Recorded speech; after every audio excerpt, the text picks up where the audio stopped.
Y'all, Jones Dairy Farm, located in Fort Atkinson, is a standout. They do premium meat manufacturing, making dry-aged bacon, naturally smoked hams and Canadian bacon, all-natural sausage, and a new no antibiotics ever chicken and pork meatballs. It's a 7th-generation family-owned and operated farm who's been making breakfast better since 1889. Learn more at jonesdairyfarm.com. That's jonesdairyfarm.com. Today on CityCast Madison. Yay or nay?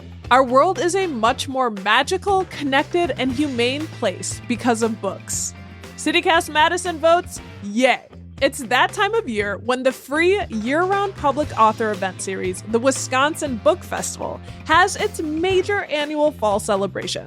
Starting next week, Thursday, October 17th through Sunday, October 20th, you can have access to interact with nearly 70 different authors and choose from around 60 events to attend. The lineup is phenomenal, as usual, and we want to help you plan. So ahead of their big week, we sat down with the director of the fest, Jane Rotunda, for a sneak preview. It's Monday, October 7th. I'm Bianca Martin, and here's what Madison's talking about.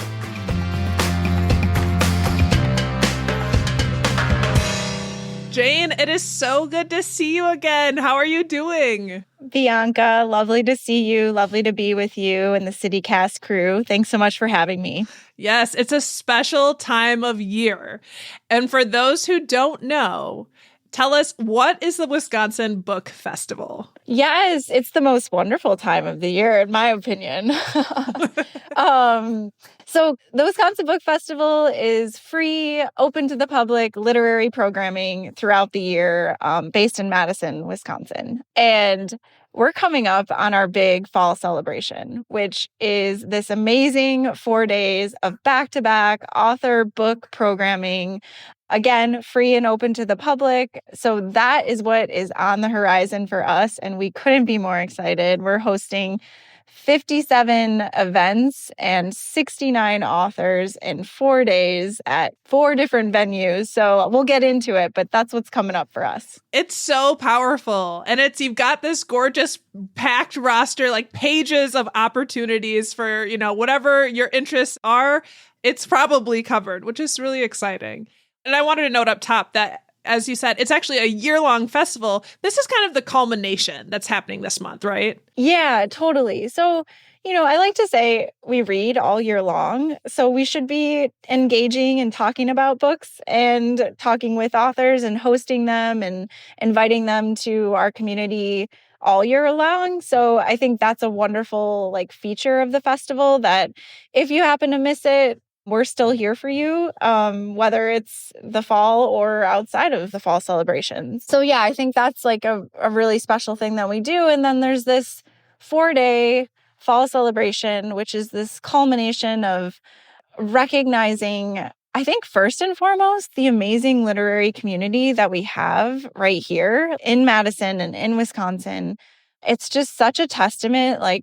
Folks come out and they're excited and they're ready to receive a big full day and schedule, as you mentioned, and be there as a part of it and engage and participate. So I think first and foremost, it's a celebration of who we are as a community, and then a celebration of the amazing authors and books that are being featured. I think, it's such a testament to us that these authors who are world renowned and have all of these, amazing accolades and recognition are coming to Madison to be with us and to share their book and to share their work and their experiences, kind of having a literary career or journey.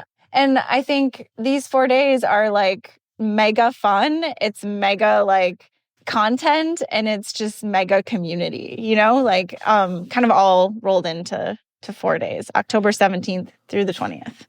Well, I fell in love with Madison's fall scene before I got here, before I went to UW-Madison. And I came and I was like, the campus is so gorgeous. The fall in Madison is stunning.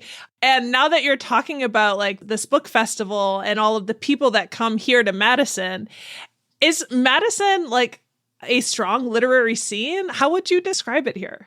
I would describe it as mighty. It's big, it's intentional, it's very engaged, but it's still really personal, which I think this is the thing that I keep coming back to is we have this reputation and we have the volume and the different authors and all of this sort of programming swirling, but it still remains really special and organic and personal in a way that I'm not sure you find everywhere else. Like there are these moments, and actually you were just mentioning one to me. It's a friend who is being featured at the festival is coming into town and they know people in town. And so yes, shouting out our producer, Phil, friends with Daniel Lavery and his book, Woman's Hotel. So just, yeah.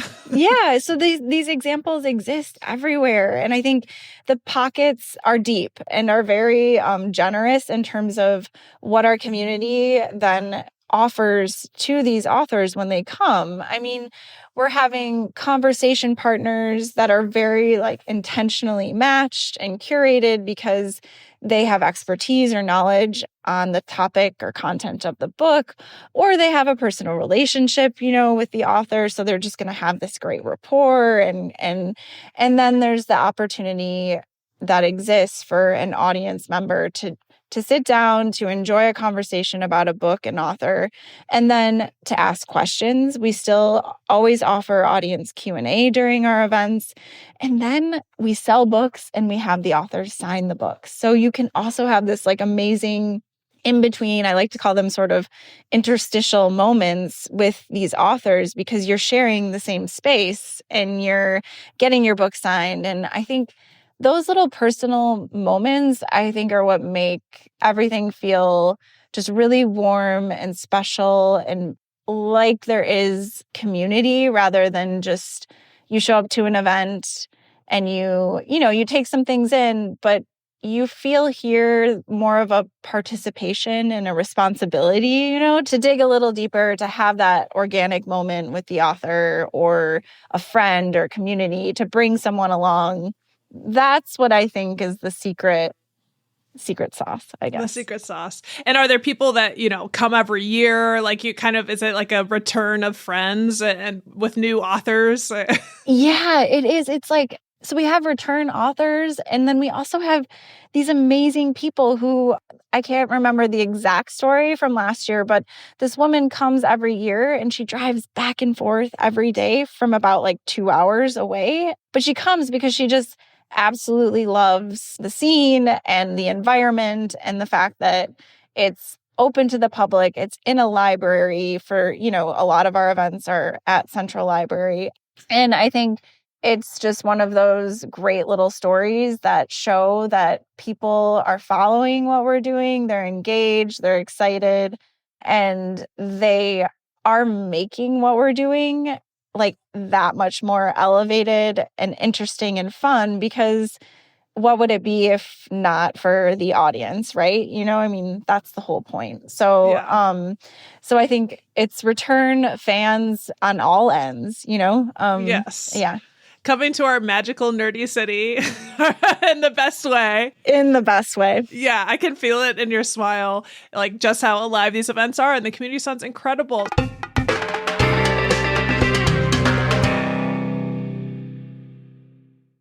This episode is sponsored by BetterHelp. October is the season for wearing masks and costumes, but some of us feel like we wear a mask and hide more often than we want to. At work and social settings around our family, therapy can help you learn to accept all the parts of you so you can take off your masks. Because masks should be reserved for Halloween fun, not for our emotions. Therapy has been so key to my journey. If you're thinking of starting therapy, finding a way in, give BetterHelp a try. It's entirely online, so it's convenient and flexible for scheduling. You just fill out a brief questionnaire to get matched with a licensed therapist, and you can then switch therapists free of charge at any time. Take off the mask with BetterHelp. Visit BetterHelp.com/CityCast today to get 10% off your first month. That's BetterHelp, HELP.com/CityCast. Hi, this is David Plotz of CityCast. Have you thought about a gift for yourself this year? One that has the power to help you grow and learn and become a better version of yourself? Give yourself the gift of language by getting Babbel. With quick 10-minute lessons handcrafted by language experts, Babbel gets you talking a new language in 3 weeks. Because talking is the key to really knowing a language. And that's how Babbel approaches it. It's designed for real conversation. So I have a trip to France planned with my girlfriend. Was it inspired by the Olympics? Yes, it was. And it's given me the chance to revive my old high school French. And it's so fun to catch back up with the vocabulary I'd forgotten. To remember all the food, for example. I'm in a lesson on ingredients, so I'm going to make crepes with butter and sugar. Avec sucre et de beurre salé, on va se régaler. We're going to have a feast. They learned this great new French expression too. J'en ai l'eau à la bouche. That means I have water in the mouth. That means it's mouth-watering. Love it. Love French. Anyway, Babbel gets you talking, and studies from Yale and Michigan State University and other leading universities prove that it works. So here is a special holiday deal for CityCast listeners. Right now, get up to 60% off your Babbel subscription, but only for CityCast listeners at babbel.com/CityCast. Get up to 60% off at babbel.com/CityCast, spelled BABBEL.com/CityCast. Rules and restrictions may apply. So let's talk about the events. Like, what are some of the top events that you'd most want to highlight from this year's festival or culmination party? Yeah, festival, party, celebration. Call it all of those things because it really is. So yeah, I want to throw out a couple here. First up, I want to talk about this Gothic thriller, and it's from Nicola Yoon, and she is a New York Times bestselling author, and it's called One of Our Kind. And it's basically about freedom and the presumption of freedom and how it's complicated, and maybe we sometimes project our definition of freedom onto others. It's sort of like Get Out meets Stepford Wives. So it's a little like, Ooh.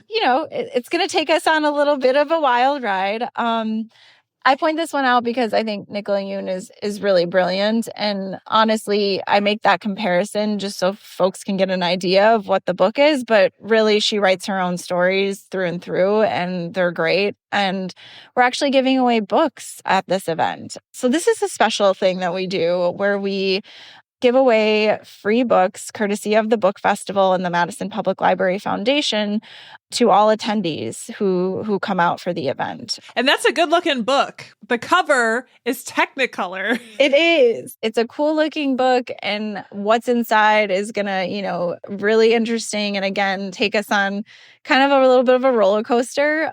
And it's just really fun to be able to offer that to our audience.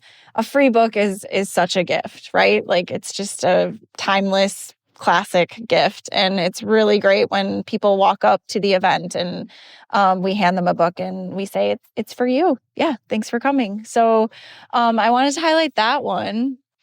And then I also want to talk about, we do have, as most folks realize, an election coming up in November, and we have some politics books. And Bianca, are you familiar? Yeah.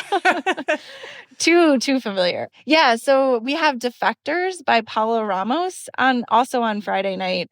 And that's October 18th. And it's about the Latinx vote. The book is called Defectors: The Rise of the Latino Right and What It Means for America. Basically, Paula is an Emmy Award-winning journalist, and she did a full job on an exploration on exploring kind of race, identity, political trauma, and how that all influences far-right sentiment among Latino voters, and basically how this is shaping American politics. So I feel like that one's timely, and again, just it's showing that we're doing nonfiction, we're doing fiction, but we're doing things that people are going to find something relatable or that they can learn from and kind of take in. So yeah. That is one of the most fascinating voter blocks. And yeah, I feel like there'd be a lot to take from that from wherever you're standing. Exactly. But yeah, if you could highlight a few more that are really Yeah. standing out to you that you'd want to highlight. Yeah, so I'll also throw out Saturday evening. We have another literary fiction PEN Faulkner Award-winning writer, Joseph O'Neill, is coming for Godwin. And this is like an Odyssey story. It's two brothers crossing the world. There's soccer involved. It's life investment. It's capitalism, but it's politics. And I think Joseph O'Neill really writes like it's almost as if the story could be real, but it's fiction. And I'm really excited for him to come and kind of talk about this story and also in the context of our world today. And then I love what's happening at Art Lit Lab on Saturday. So I'll kind of bundle these three events together. Art Lit Lab is an amazing partner of the festival, and we host some events on Saturday night there. And these three events are focused on sort of a nature and climate-driven conversations and books about how humans experience the world and how we interact with nature and what that relationship looks like in the context of our world today, in the context of climate change. So we have Mary Jo Hoffman for Still, The Art of Noticing, which is just her kind of going out and documenting what she's seen and why it's impactful and kind of writing about that alongside taking photos of her observations. And then we have Nature's Writers by Donald S. Clark. And this is a book that is basically taking kind of key writers that have really explored an area in nature and kind of tying them together and writing some essays about these authors and why this particular place and nature and time was woven into their stories and their work. So super interesting. And then we have George Steinmetz, who is a National Geographic photographer and a globetrotter. I mean, he's been emailing me from Vietnam, which is kind of fun. But he's coming to Madison to talk about Feed the Planet. And this is his sort of catalog from taking photos aerially of food production. He crossed over 36 countries, 6 continents, 27 US states, 5 oceans. And he is just doing an incredible job sort of showing zooming out and above to show the impact and the importance of our agricultural landscapes. And he said it best when he said, we all vote with a fork 3 times a day, and we need more information and transparency to do that wisely. So that's what this book is about. And also, he's going to throw in some specific Wisconsin photos, which I think folks will really enjoy. Yeah, I love the whole push for climate change storytellers. Like, how do we approach this in new ways to engage people and recognizing just how critical it is? So, And so you guys also partner with the Science Fest. Is that interrelated? Yeah, it is, exactly. So I love that you asked about this because that's another highlight in general. These 3 books that I just talked about are also in partnership with the Science Festival. So it's like a trifecta amazing collaboration with Art Lit Lab and the Science Festival. And in general, during the fall celebration, we're co-hosting with the Science Festival 15 events that are STEM-related events. And this partnership with the Science Festival has been going on for about a decade. And I will say, last year we hit a record, and I think we had about 7 events with the Science Festival. So now this year we've doubled it essentially. And I think it's just a testament to our smart community that you called nerdy, which I agree with, and how they want to learn something, they want to take away something that they can apply to their daily experience. And I think a theme that I'm noticing with these particular books that we're co-hosting this year with the Science Festival is it is a lot of like news you can use or just sort of daily experiences that we all have that we can draw on and learn about and understand in a bit more of a scientific way. But it's not like you have to have studied any of this or, you know, you have to be a PhD in soil science or what have you. Exactly, but you can still appreciate it. Like one book is called Frostbite by Nicola Twilley, and it's about refrigeration, the history of refrigeration, the science of refrigeration, and how it's changed our relationship to food. And I mean, how many times a day do you open up the refrigerator? So it's just this relatable kind of theme is coming through with the Science Festival this year, which I'm thrilled about. I love it. And when major storms come and they knock the power out, which has happened to us a lot recently. Yes. And food scarcity is also a real thing that people are experiencing, and that so it's exploring that holistic 360 view of when the power goes out or when there isn't an opportunity to have food available to you immediately and to be able to feed your family. So I think for both bad times and good times, it's showcasing how we engage with the world around us and the science behind that. Another one of your events that I wanted to bring up, and I feel like you're really keen to talk about, is someone making a homecoming, Danez Smith, who is so aptly celebrated for his poetry work. I actually had the privilege of being kind of like a mentee in summer collegiate experience at UW-Madison when he was there, and just have seen his rise, and just what a force is Danez Smith, and he's on the list. I mean, I am so excited for Danez to be with us. I mean, National Book Award finalist. They're coming for their most recent work, which is called Bluff. Another gorgeous cover.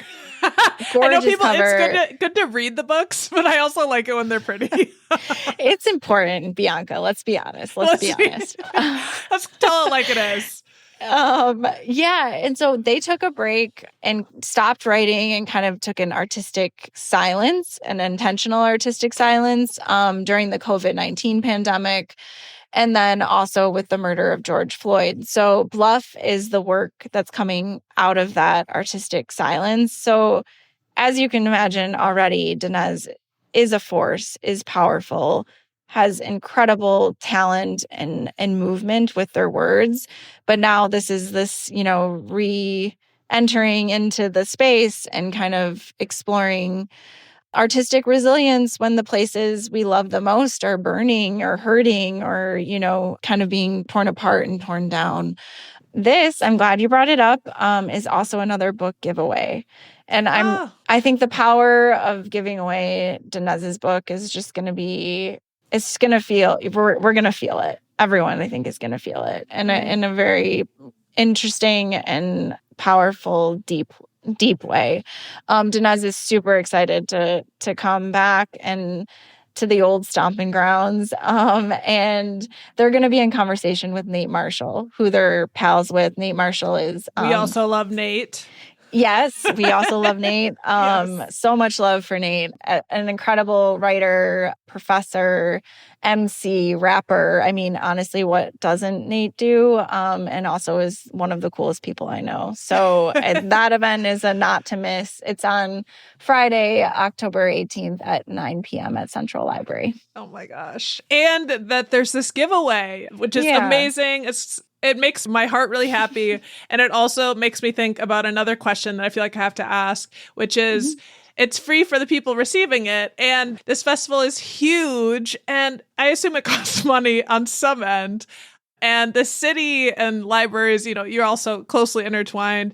The talk of the town is that our city is in a budget deficit, and we are facing, in that election we were talking about, a referendum. And depending on the vote, I'm just curious, does that have any impact or possible impact on the Wisconsin Book Festival and what can be offered in the future?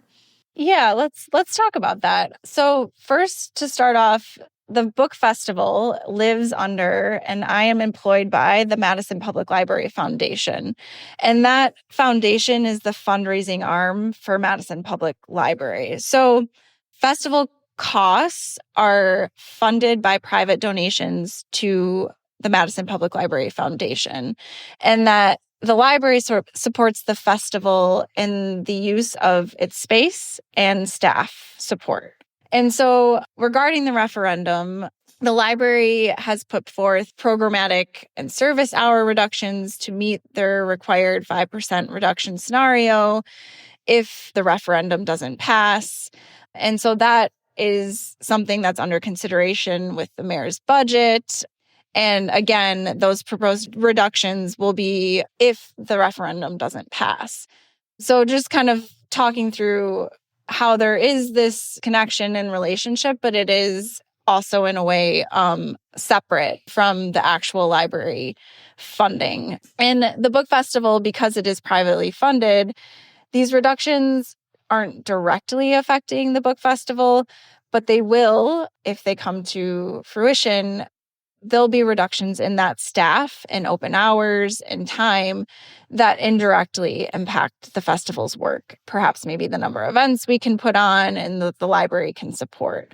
But I think it's important to know there is a privately funded sector for the book festival, and my employment is through the foundation. Well, that's good to know. We know you do such good work, Jane. So we just want to shout you out right now and your colleagues and all of the effort that you put into this festival for all of us to benefit from. I want to shout out to, as you said, my colleague, Rodlin Banting, who is the communications and events associate for the festival, who is doing amazing work to get the community here with us and to show them what we're doing in every way, shape, and form.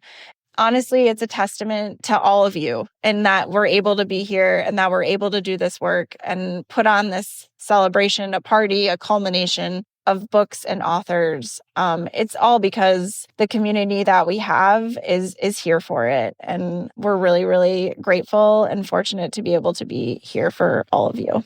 Doubling that, seconding that, we are here for it. So if folks want to see the full lineup, where should they go for that information? Yes, WisconsinBookFestival.org. That will have all of the latest event information and details are up for the fall celebration and beyond. And also check us out. I mean, we're on Instagram, WI Bookfest, all the social media. Just check us out. We are constantly posting, sharing fun tidbits, and we're really excited for it. Well, Jane, thank you so much for coming on today. We're just so excited. My pleasure, Bianca. Thanks so much to you and the CityCast team for having me. That's Jane Rotunda, director of the Wisconsin Book Festival. If you want to read more about the offerings for this year, head to our show notes for a link.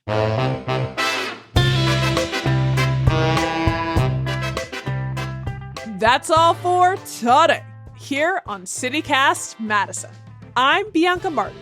If you enjoyed this show, why not share this episode with the most voracious reader you know? We'll be back tomorrow morning with more stories from around the city. Until then, read well.